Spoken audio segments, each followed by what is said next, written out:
ఇప్పటికే చాలా ఆలస్యమైంది. ఇప్పుడు భారత్ ఎదుట ఉన్న ఏకైక మార్గం స్పష్టమైన చర్య. పాకిస్తాన్ను రెచ్చగొట్టే చర్యలకు ఇక సమాధానంగా శబ్దాలు సరిపోవు.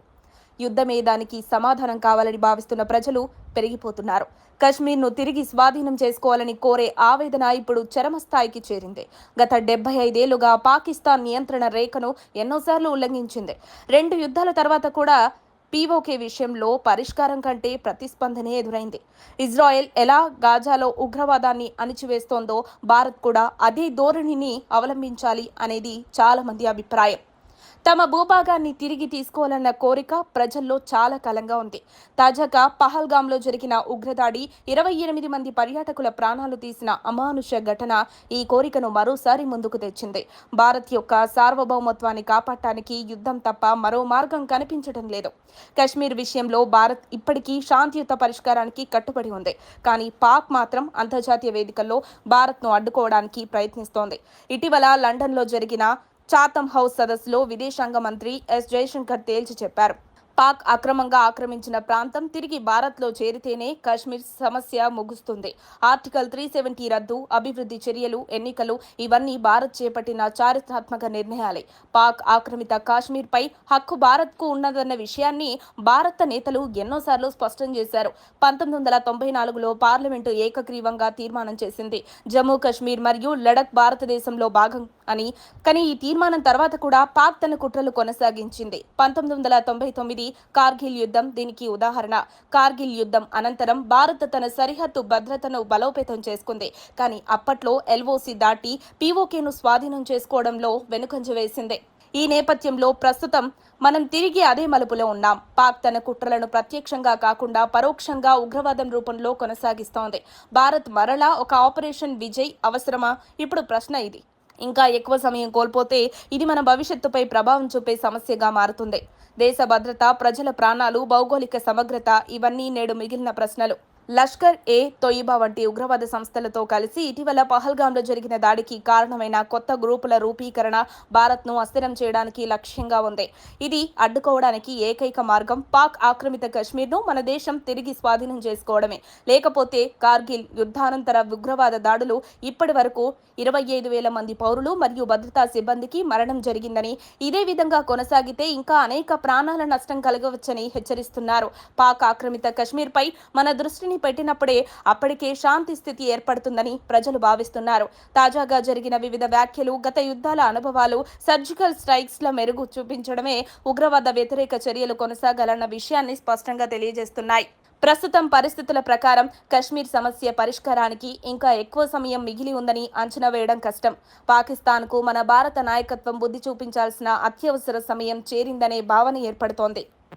పాకిస్తాన్ ఆక్రమించిన కాశ్మీర్ భారతదేశంలో భాగమని, పీఓకేను తిరిగి తీసుకోవడానికి అన్ని భారతీయ రాజకీయ పార్టీలు ప్రతిజ్ఞాబద్ధంగా ఉన్నారు. భారత పార్లమెంటు తీర్మానాలు మరియు 2019లో కశ్మీర్లో ఆర్టికల్ 370 రద్దు వంటి చర్యలు అన్నీ ఈ నోటిని సమర్థిస్తున్నాయి. ప్రజల్లో పీఓకే యొక్క భారతీయ భాగస్వామ్యం గురించి అవగాహన ఉండటం కోసం నిరంతరం అవగాహన కార్యక్రమాలు జరుగుతూ ఉంటాయి.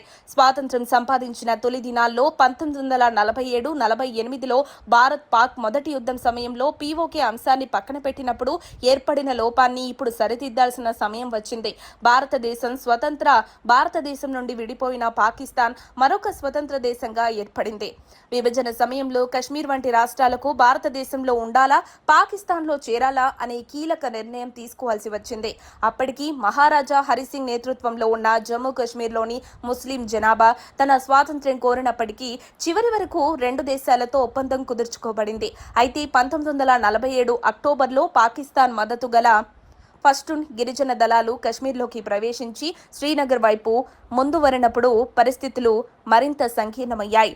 మహారాజా హరిసింగ్ 26 అక్టోబర్ 1947న ఇన్స్ట్రుమెంట్ ఆఫ్ ఆక్సిజన్పై సంతకం చేయాల్సి బుక్కయ్యారు. దీని తర్వాత భారత సైన్యం శ్రీనగర్లో దిగి పాక్ మద్దతు గల దళాలతో యుద్ధం మొదలైంది. ఈ యుద్ధంలో భారత సైన్యం శ్రీనగర్, బారాముల్లా, ఉరి ప్రాంతాలను తిరిగి తీసుకున్నప్పటికీ పశ్చిమ కశ్మీర్లో పాక్ మద్దతు గల దళాలు తన బలం చూపించాయి. యుద్ధం తీవ్రతరమై ముజఫరాబాద్, మీర్పూర్, గిల్గిట్ బాల్టిస్తాన్ ప్రాంతాలను పాకిస్తాన్ నియంత్రణలోకి తీసుకువెళ్లాయి. లడఖ్, కార్గిల్, జోజిలా పాస్లు భారతదేశం సురక్షితంగా కాపాడింది. చివరగా 1949 జనవరి 1న కాల్పుల విరమణ ప్రకటించబడటంతో నియంత్రణ రేఖ ఏర్పాటు చేయబడింది. ఈ నేపథ్యంలో ప్రస్తుతం పీఓకే తీసుకోవడం భారతదేశం ముందుకొచ్చిన ముఖ్యమైన దశగా మారిపోయింది. అలాగే చైనా ముఖ్యమైన దశగా మారిపోయింది. అలాగే చైనా నియంత్రణలో ఉన్న లడఖ్ భూభాగం తిరిగి స్వాధీనం చేసుకోవాల్సిన అవసరం కూడా ఉనికి వహిస్తుంది. భారత్ పాక్ మధ్య యుద్ధం మరొకసారి మళ్లీ చోటు చేసుకుంటే జమ్మూ కాశ్మీర్ను కేంద్రపాలిత ప్రాంతాలుగా విభజించి పీఓకే అంశాన్ని పాక్తో భవిష్యత్తులో చర్చించడానికి, అలాగే లడఖ్ అంశాన్ని చైనాతో తదుపరి మాట్లాడడానికి వ్యూహం చేయడం చెలామణి అవుతుంది. 2016 ఉరి దాడులు మరియు 2019 పుల్వామా దాడులు పీఓకే అంశాన్ని మరింత ప్రధానంగా మార్చాయి. వీటిలో జైషే మొహమ్మద్ ఉగ్రవాద సంస్థ కీలక పాత్ర పోషించింది. దాడుల్లో ఉగ్రవాదులు పాకిస్తాన్ గుర్తులతో ఆయుధాలు వాడటం ద్వారా పాక్ యొక్క స్థితిని మరోసారి నిరూపించాయి. భారత ప్రభుత్వం ఉగ్రవాద చర్యల ప్రతిస్పందనగా పీఓకేలోని దాడి స్థలాలపై సర్జికల్ స్ట్రైక్లు నిర్వహిస్తూ తక్షణ చర్యలు తీసుకుంది. కానీ పెద్ద స్థాయిలో సమస్య పరిష్కారం కాని పరిస్థితిలో పహల్గాం వంటి ఘటనలు మళ్లీ జరిగే అవకాశం ఉంది. ఇటీవల భారత సైన్యం మరియు కశ్మీర్ పోలీస్ సంయుక్త చర్యలు కొనసాగిస్తూ ఉగ్రవాదులపై నియంత్రణ సాధించేందుకు ప్రయత్నిస్తుండగా ఉగ్రవాదులు తమ వ్యూహాలను మార్చుకుని కొత్త మార్గాల్లో కశ్మీర్లోకి చొరబడేలా చేస్తున్నారు. పహల్గాం దాడిలో స్థానిక ప్రజల రూపంలో ఊహించి ప్రత్యేకంగా హిందువులపై దాడులు నిర్వహించడం ఈ కొత్త వ్యూహాల గుర్తింపు. పాకిస్తాన్ ద్వారా మతపరమైన విధ్వంసాలు ప్రేరేపించబడుతున్నందుకు భారతదేశంలో ఉగ్రవాద చర్యలకు కారణాలు ఎన్నడూ సరిపడవు. కాబట్టి పాక్ ఆక్రమిత కశ్మీర్ను తిరిగి స్వాధీనం చేసుకోవడం తప్ప ఇతర మార్గం లేదు. గతంలో సర్జికల్ స్ట్రైక్ లాంటి చర్యలు తాత్కాలిక పరిష్కారంగా ఉండవచ్చు. కానీ పూర్తి స్థాయి సమస్య పరిష్కారం కోసం అంతర్జాతీయ ఒత్తిడికి పక్కాగా భారత్ తన భౌగోళిక సార్వభౌమత్వ హక్కులను ప్రత్యక్షంగా రక్షించాల్సిన అవసరం ఉంది. పాక్ ఆక్రమిత కశ్మీర్ భారత భూభాగంలో శాశ్వతంగా ఉండాలని, అలాగే దేశ భద్రతకు, ప్రజల జాతీయ గౌరవానికి మార్గదర్శనం చేయాలని ప్రభుత్వం మరియు నాయకులు భావిస్తున్నారు. మరిన్ని అప్డేట్స్ కోసం మా కాయ్ టీవీని సబ్స్క్రైబ్ చేసుకోండి. మా వీడియో కనుక మీకు నచ్చినట్లయితే లైక్ చేయండి, షేర్ చేయండి. మీ విలువైన అభిప్రాయాలను కామెంట్ బాక్స్లో తెలియజేయండి.